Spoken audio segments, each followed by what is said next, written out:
Elise Jordan is a political analyst for NBC and MSNBC. She is also a former senior policy analyst for Rand Paul. Always good to have you, Elise. Thanks for being with us on this Saturday morning. Let's start with this tax bill. Republicans insist that this is going to give the middle class a much-needed tax break. They insist that this is going to spur economic growth. And then you've got detractors that say that this is a corporate giveaway, that this is going to mean that the president and his wealthy friends are going to do very well come tax time. Here's a poll. This is a recent Marist poll. It shows that just 25% approve of how Republicans have handled tax reform. How much pressure have the Republicans put on themselves for a win, and what might this mean come midterms next year?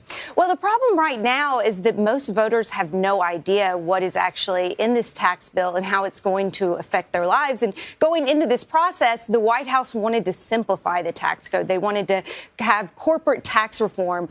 Right now, though, 6,000 lobbyists were working on this bill. It doesn't seem like the swamp draining happened that's actually going to necessarily make this easier for people to actually file your taxes. Let's switch gears here and talk about the criticism of the FBI. We just heard in Kelly O'Donnell's piece, obviously, key allies of the president bashing the FBI, voices on the right. And then he goes out to Quantico, Virginia, and praises them. So if we pull back a little bit, how is this talk playing politically? And is it dangerous for him to walk this line with the FBI? Well, this is a pattern with President Trump. He attacks institutions when he doesn't think the outcome might not be favorable to him. You go back to the campaign and his attacks on a judge, on the judiciary that was trying a case about Trump University. Right now, he's unhappy with Bob Mueller's investigation. He's unhappy with the FBI, so he's attacking the messenger. And it's a dangerous precedent because it destroys the public trust in the apolitical nature of these institutions. Yesterday, we heard President Trump once again insist there's no collusion. There was no collusion between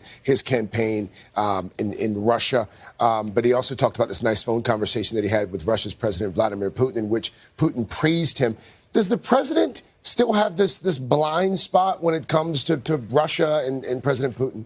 It is really the most bizarre tendency of President Trump for someone who has a lot of criticism and is known for not holding back his criticism. He never has a bad word to say about Vladimir Putin. Why is that, you think? This came about after yesterday, Vladimir Putin did his famous yearly 4-hour press conference, and he praised the stock market. And so President Trump wanted to reach out to Putin to thank him for praising him. So Vladimir Putin has figured out a very successful tool to winning over this president. You praise him, and he responds very well to flattery. Elise Jordan, always good to have you. Thank you. Thank you.